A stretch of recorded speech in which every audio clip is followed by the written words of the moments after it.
বেশ কয়েকদিন আগে বিপত্তারিণী মায়ের কাছে গিয়েছিলাম। আর মায়ের কাছে যাওয়া মাত্রই যেন মনটা পুরো শান্ত হয়ে যায়। আর আমি যতবারই যে কোনো ভগবানের কাছে যাই না কেন, ভগবানকে দর্শন করতে যাই না কেন, আমি না সেরকমভাবে গুছিয়ে মনের কথা বলতেই পারি না। শুধু আমার একটা কথাই মনে হয় যে, "মা, তুমি তো সর্বশক্তিমান। তুমি তো সবার মনের খবর রাখো। সবার মনের কথা তুমিই তো জানো। তুমি তো অন্তর্যামী। তাহলে আমি কেন তোমাকে বলবো মা মনের কথাগুলো?" অনেকের কাছেই শুনেছি যে মাকে মনের কথা বলতে, মাকে সমস্ত কিছু জানাতে।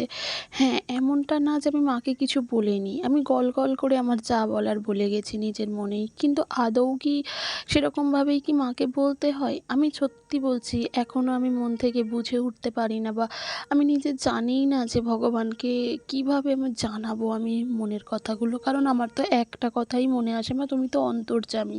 তোমার কাছে যাই হাজার দুঃখ কষ্ট ভুলে থাকার জন্য। তাহলে আবার সেখানে গিয়ে কেন নিজের দুঃখ কষ্টগুলো বলবো?"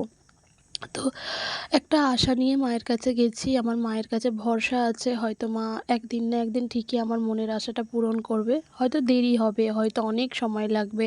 এখনও আমাকে ২, ৩, ৪ বছর অপেক্ষা করতে হবে। কিন্তু মায়ের উপর আমার ভরসা আছে। কোনো একদিন আমার স্বপ্ন পূরণ হবেই।